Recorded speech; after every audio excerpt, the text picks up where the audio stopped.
All right, here we go with the Monday Night Raw edition. Monday Night Raw. We had Samoa Joe in the ring with the contract signing between Dominik and Rollins, and I think this is going to be a crazy match at SummerSlam. Can't believe Rey Mysterio's son Dominik is going to wrestle Seth Rollins, but it's going to happen though. So I'm like, wow. So Rollins just basically saying hopefully you ready for a fight, Hopefully you are ready for a fight. And this this is going to be like a really really crazy match. So what happens is Rollins told him to put the stick down, so Samoa Joe had the stick, and I was like, come on Joe, like just go ahead and fight him, but they said he can't fight him, so I was like, nah. So once that segment was over, we had Rollins versus Herberto in a quick match. I'm like, I don't know why that match shouldn't even ever happen. Rollins won easily with that crazy super kick and that curb stomp. Like, boom! Big curb stomp. Got 3 count. Then Dominik gets in the ring. Him and Rollins was fighting. But Buddy Murphy got the best of Dominik, but then they was rolling back and forth, punching each other. So this was crazy.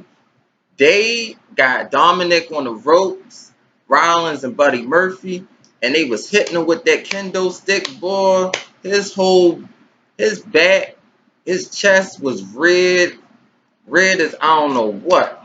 I was like, wow, yeah, that felt pretty real. You get hit with a kendo stick like that. It is pretty real. It really is. It's real. Um, Like I said, I give it up to Dominik for taking all that. That's a lot of pain.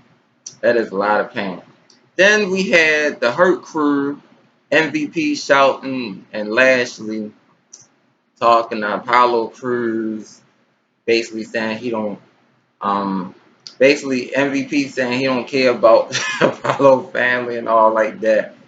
And Apollo gonna prove him wrong and try to and Apollo gonna prove him wrong and retain his belt at SummerSlam. I kind of hope this be it after that. I guess 2 times is okay, but shouldn't be no third time. Um, Next we had Selena Vega versus Bianca Belair. Basically, Bianca Belair was just so dominant in the match. So the only thing Selena Vega did was like a thumb to the eye. She was running around the ring and stuff like that. So Bianca Belair was showing her muscles, boy. She picked up Selena Vega and she just dominated. So she got the KOD with the victory, and that was good as well. Also, we had a match with Apollo Crews and Shelton Benjamin. It was a good back and forth match, doing all these little crazy moves.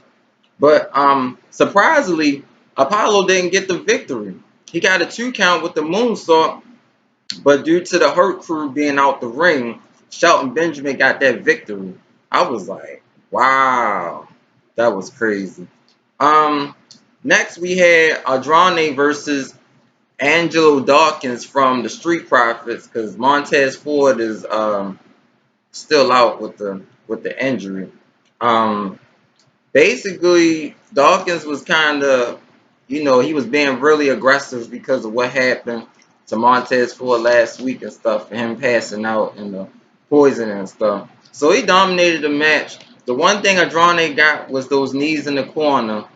Um, but Angelo Dawkins won because of that cash out. Yes, cash out. Yes, cashing out. I like them though. I really do like them. Street Profits is really cool. Next we had a little weird match. Viking Raiders, Ricochet and Cedric Alexander versus the Ninjas. Yes, I'm saying ninjas, y'all. They got these black ninjas that be coming to the ring. Look, it's all new to me. Um, it was just one of those crazy matches. It was like just a funny, entertaining match though. So it was pretty cool. Um, Viking Raiders got the victory with that. And R-Truth is now the 38-time 24/7 champion. Lord knows. I'm like, oh my God, he's going to be a 50-time champion when this is done. Drew McIntyre was talking to Randy Orton in an interview about SummerSlam. And yes, this was crazy. So I'm going to just jump into the crazy part. Well, Shayna was in Raw Underground. She took out 3 people. She wasn't playing, boy. She knocked out this one girl in the face. Telling y'all, Shayna Baszler is the real deal. And she stood in front of this big, tall guy. She looked at him and she was about to take him on. I was about to say, dang, Shayna ain't afraid of nobody. But I was just like, dang. And I'm just so happy to sum up Asuka and Bayley match. Bayley tapped out. Bayley tapped out. Bayley tapped out the Oscar. I was just so that was just good. It was still a good match. Bayley had this ankle lock on Oscar, trying to work on her knee, but Oscar made a tap out. Oscar made a tap out. So now she's gonna face Sasha Banks at SummerSlam. This is going to be a good match, very very good match. Orton beat Kevin Owens. I kind of figured that, but Crazy did an RKO, turned around, did an RKO for the victory, which brings me to the next part. Randy Orton turned on Ric Flair. Lord did he, talking about this crazy story and how they grew up and all this and that. I'm like, oh my goodness. When this was crazy, y'all. He low blow Randy Orton low blow Ric Flair. I couldn't believe it. I said, oh my goodness. He low blow Ric Flair. I could not believe it. And then I don't know if he punched him in the face or not, but the lights went out and all you heard was, and then Ric Flair was just out, man.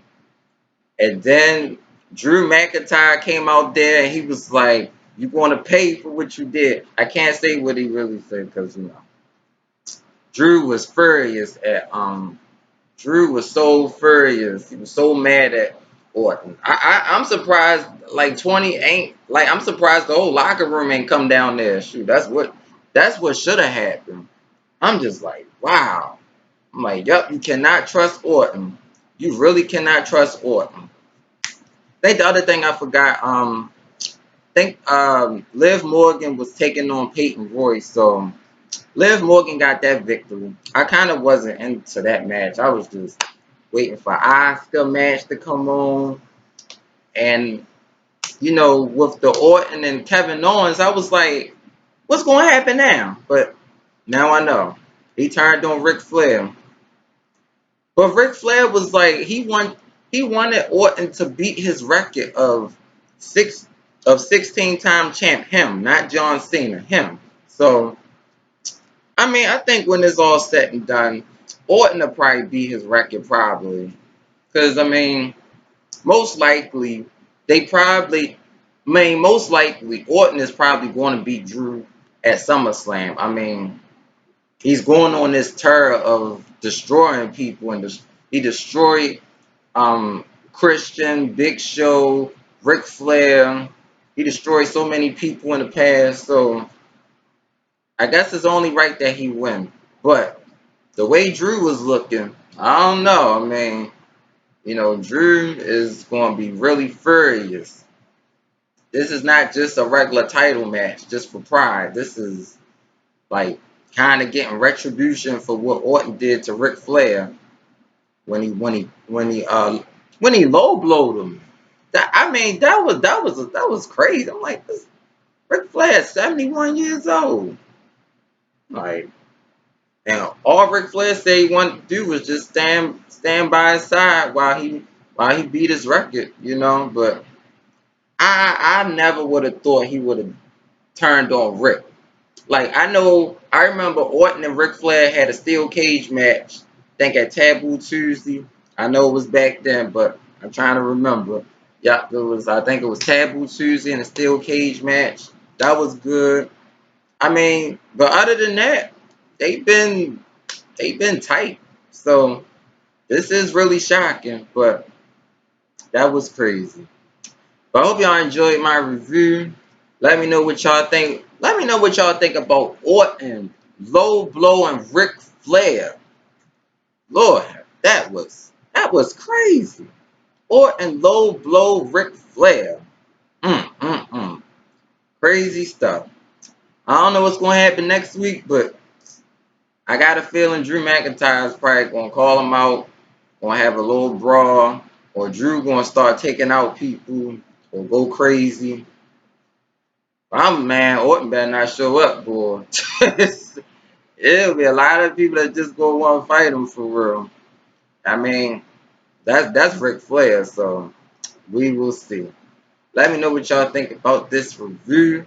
Like, share, subscribe, comment. Let me know what you think. Woo!